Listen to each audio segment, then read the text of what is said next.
Yo, what's going on, guys? It's J Mass, and I'm back again with another dope New England adventure.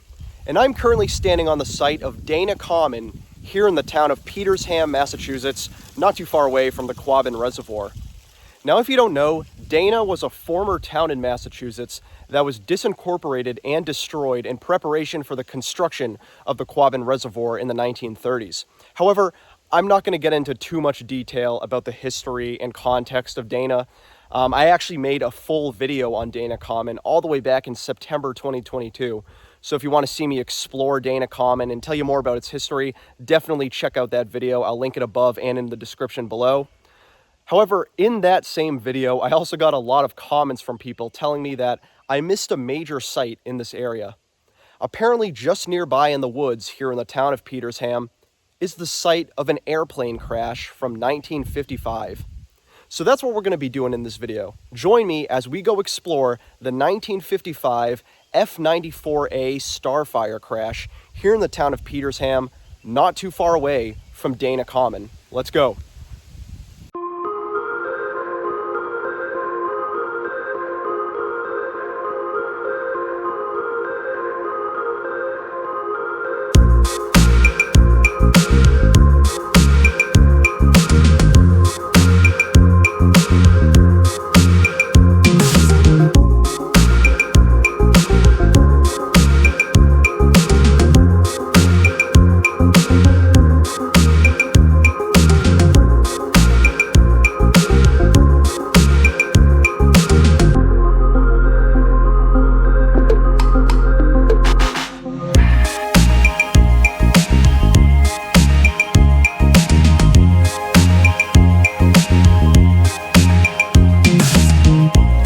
Alright guys, so we are still making our way over to the F-94A Starfire jet crash site right now. It is a really long walk, to be honest, but we're definitely more than halfway at this point. I'd say we have probably another mile and a half until we get there. But just a heads up, if you do want to come here, it is a long walk, several miles. There's also no cell phone service or reception at all out here. Like, I'm on airplane mode, I have nothing, and I'm completely alone. It's a very remote and rural wilderness, so just a heads up if you want to come here. But the walk is absolutely beautiful. I mean, it's early October as I film this. The leaves are in full bloom. I love it here. We're actually walking along an old road right now, as you could probably tell. This is the Greenwich-Dana Road, which connected the former Massachusetts towns of Dana, which we just started at, and Greenwich. Greenwich was yet another town that was disincorporated and demolished in preparation for the construction of the Quabbin Reservoir. But anyways, as we continue to make our way over to the crash site, I'll give you guys some history on the crash itself. You know, when it happened, what caused it, and the ultimate result. On April 3rd, 1955, First Lieutenant Dewey B. Durrett of the Massachusetts Air National Guard departed from Westfield, Massachusetts in his F-94A Starfire jet. He was basically doing test runs and piloting exercises. However, by the time he was in the air, the weather had become severe. It was foggy, it was cold, and it started snowing in Westfield. As a result, Durrett was instructed to land in nearby Chicopee, Massachusetts. However, his radar lost connection. Having lost all connection, low on fuel, and unsure of his physical location, Durrett made the difficult decision to bail. He equipped his parachute and jumped out of the plane, and as he was floating down, he noticed the Quabbin Reservoir below him. Meanwhile, the F-94A Starfire jet crashed into the woods of Petersham nearby, and that's what we're going to check out today, the crash site itself. However, Durrett was pretty lucky. As he was floating down, he didn't land in the reservoir, but instead a nearby patch of woods, and completely survived, very uninjured, which was great. So to mark where he landed, he spread out his parachute on the treetops and started hiking his way back to civilization, and First Lieutenant Dewey B. Durrett miraculously survived the 1955 F-94A Starfire jet crash, which is really cool. Meanwhile, though, the remnants of the jet crash were left behind in the woods, again, not too far away from the ruins of Dana Common here in the town of Petersham, Massachusetts. So that's what we're checking out right now, the ruins and remnants left behind of this jet crash. Now, the entire airplane itself is not there. It's mostly just scraps and pieces of metal, but it's still going to be really cool to see, and we can find the exact site that the plane crashed after Durrett had departed it. Okay guys, so we've officially arrived at the site of the jet plane crash, and as I make my way down this trail and start looking for clues, I want you guys to put yourselves in the shoes of First Lieutenant Dewey B. Durrett. Imagine this, it's April 3rd, 1955, you're in your F-94A Starfire jet, you're high up in the air, and all of a sudden you find yourself engrossed in inclement weather. It's foggy, it's raining, it's snowing, and you're advised to land nearby. However, you lose connection on your radar system. What would you guys do? Well, I gotta say, I think that Durrett made the right decision. I think equipping himself with his parachute and jumping out was the right move because ultimately he survived. I mean, he was uninjured. He miraculously survived the crash.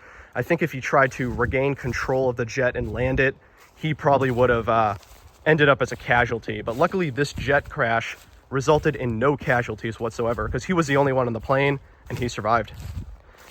And I see the jet crash site right here. Check this out, guys. We've officially arrived. Wow. This is really cool. This brings me back to my original Dana comment video that I filmed in September 2022 when all those comments were telling me, J-Mass, you missed a jet crash site in the woods nearby. And I remember being like, what? Well, 2 years later and I'm here. So thank you guys for informing me of this. I probably wouldn't have known otherwise. All right, let's take a closer look at all of these ruins. Wow, look at this, guys. I gotta say, this is something of a breathtaking sight for me to literally be in the impact site of a jet crash from 1955. I mean, that is insane to me. Look at this. You can make out the jet itself. Look at all of that destroyed metal and material just crumpled right here. I don't know which way the jet came from, but you can almost imagine it being high in the sky up here, going at such an alarming speed, crashing right here into the dirt. It almost looks like it even left something of an impact crater. And you have all of this material scattered around. And of course, it's not just this, but all throughout the woods right here, you got major big pieces like this. You got small pieces like this.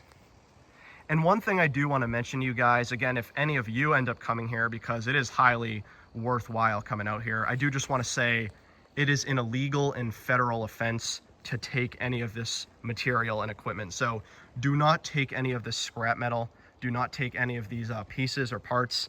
They're meant to stay here indefinitely. So just be warned, it is illegal to take anything here. And we're not going to be taking anything. We're just going to be respecting it and observing it. But man, this is so cool. And again, it's even better knowing that there were no casualties. As I mentioned, the only person on the plane, First Lieutenant Dewey B. Durrett, miraculously survived because he made the right call to equip his parachute and jump out at the right time. Although the plane was not as lucky. This is crazy. So obviously I don't know the exact stuff we're looking at. I mean, I know this is part of the plane, but I don't know the exact pieces I'm looking at. If any of you guys are into planes and jets and even just military history and have anything you can add, please let me know in the comments below. I would love to hear what you guys have to say. If there's anything I'm looking at right now that you have some, you know, context or information on, that would be greatly appreciated. I love hearing your guys' comments, especially when you can add to it, because I'm by no means a jack of all trades. Wow, look at this. Remnants of a wire right here. You know, I do want to touch this. Wow, it's actually pretty sturdy. Pretty sturdy metal. All right. If I'm not mistaken, I think this is a wing. Yeah, look at this. I think this is a wing from the jet crash. That's insane. Wow. I do have to say, as a New Englander, I know quite a bit of jet crashes and plane crashes here in New England. Spoiler alert, there is another one I'm hoping to get to very soon, hopefully in the next few months, so keep an eye out for that if you love these kinds of things. There's another one I know of up in Maine that I want to get to.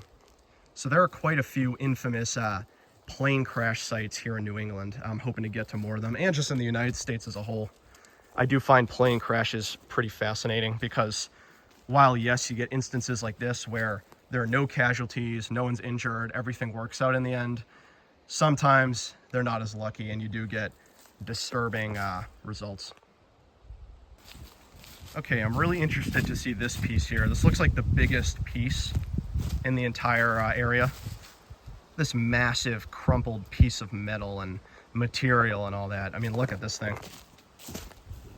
So again, keep in mind, this is metal. This is metal, yet it's crumpled almost like fabric. Like, if I saw this from far away, I would almost think this is like a blanket or something. I mean, that just goes to show you the speed at which this thing was going when it crashed. It's probably like zoom right into the dirt, which probably crumpled the metal. I mean, that is insane. If Durrett was in this thing, he was not coming out alive. That's all I'll say. So again, he made the right call, parachuting out. Now, the other thing I should probably mention, if you're wondering why all this stuff is still out here, I mean, keep in mind, this happened in 1955, and it happened in the town of Petersham. Petersham is an extremely rural and remote town in the Quabbin Reservoir region. And to begin with, the Quabbin Reservoir is a pretty protected area. It is drinking water, after all. So I don't really think they want to mess with it, have a ton of machinery out here to collect everything. I think it was just easier and more economically viable to leave all these scraps out here because, again, it's not like we're near a major city. We're actually in a pretty remote area right now. Wow, look at this. Pretty cool item right here. Huh. One thing I'm trying to be on the lookout. Oh, wow, read my mind. I was gonna say one thing I was trying to be on the lookout for were any inscriptions or wording. I do see a word right here, disconnect.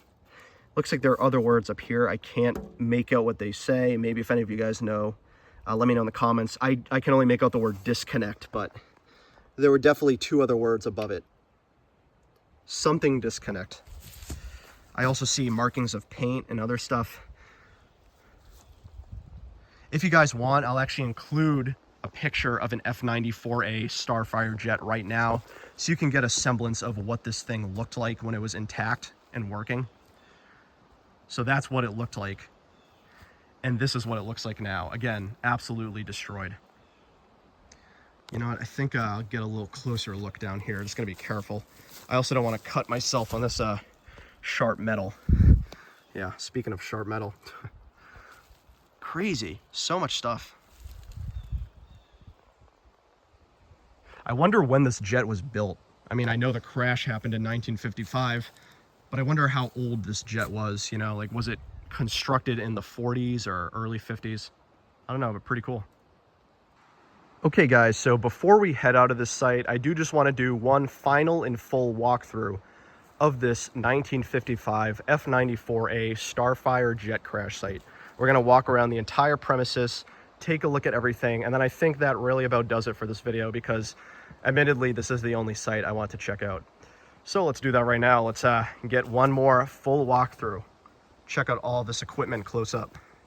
I mean, just so crazy to see this. I mean, this really is a piece of New England history that's not really well known. You know, not a lot of people talk about this because there was no casualties. It's usually the ones with casualties that get all the sensation and discussion, you know what I mean? But super cool to see. Yeah, I wish I knew what a lot of this stuff was. I'm just kind of wandering around, taking a close look at everything. I'm sure if you're into like hardware and, you know, mechanics and parts and all that stuff, you're probably loving this video. You're probably loving seeing all the scrap metal. Again, do not take it. It's illegal to take any of this stuff. You're basically taking from a historical site. In fact, I would even argue this is something of a memorial for the plane. This is arguably a memorial site. This wing I just find absolutely fascinating though. Look at that. That's just a full wing. Another part right here. I also wonder if there's any images of this specific jet before it crashed. I doubt it, but might be something to look into. Also, as I walk around, I will just give you guys my opinion on the hike here because, as I mentioned earlier, it is actually a bit of a walk.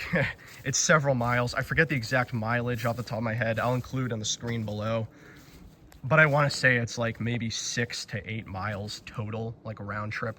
So probably about 3 to 4 miles each way. It is a long trek. It's an easy trek, very moderate, very easy. Anyone can do it, but it's a long trek nonetheless. And again, there's no cell phone service out here. I have no service. I didn't have service the entire time I was walking, but I knew that going in. So, you know, I have All Trails luckily, so I downloaded the map to get here on All Trails. But if you try getting here without a map, it is kind of tough, I'm not gonna lie. But you just gotta go down Dana or Greenwich Dana Road. Eventually you'll make a left, you'll make another left, and then you'll get here. That's how you get to the site. This part though is the coolest to me, this just huge impact crater. I mean, again, if you look at this the right way, you can almost make out the plane itself. And at least when you're walking around, you know, you can make out all the parts and what their functionalities were. Although this, could not tell you, I have no clue what that is. But that was pretty cool, guys. This was the long-awaited jet crash exploration. Again, I filmed my original video at Dana Common in September 2022. I had hella comments telling me to come here. Took me 2 years, I'm not gonna lie, but I made it out. Hey, thank you guys for joining me. I've been J-Mass as always, and this has been another dope New England adventure. And today we checked out the 1955 F-94A Starfire jet crash site here in the town of Petersham, Massachusetts. And you can see it's pretty big. There's a lot of parts, a lot of scraps. I mean, this was a massive impact site. I mean, the plane just completely got destroyed. I'm sure, though, a lot of people were probably picking at this and moving parts around. I'm sure it didn't crash like this, but you get what I'm saying.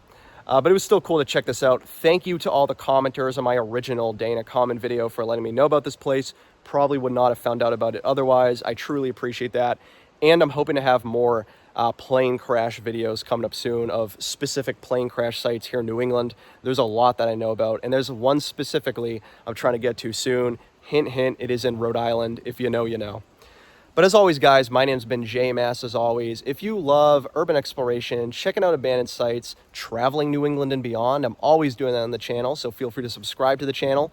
Shout out to all my lovely members. You can see them all right here. These guys are awesome. If you want to be awesome like them and become an explorer today, well, feel free to join and become a member. You would be helping me and the channel tremendously. Or you can follow me on Instagram at JMassOfficial. That's at JMassOfficial. And I just want to say before the video ends, shout out to First Lieutenant Dewey B. Durrett. You made a really great decision. You survived this plane crash, and I think that's pretty awesome and pretty commendable. And as I said, he did go on to have a great career afterwards. So that's cool that no one perished. But anyways, I'll catch you guys later. See ya. Can we pretend that airplanes in the night sky are like shooting stars? Oh. Too soon?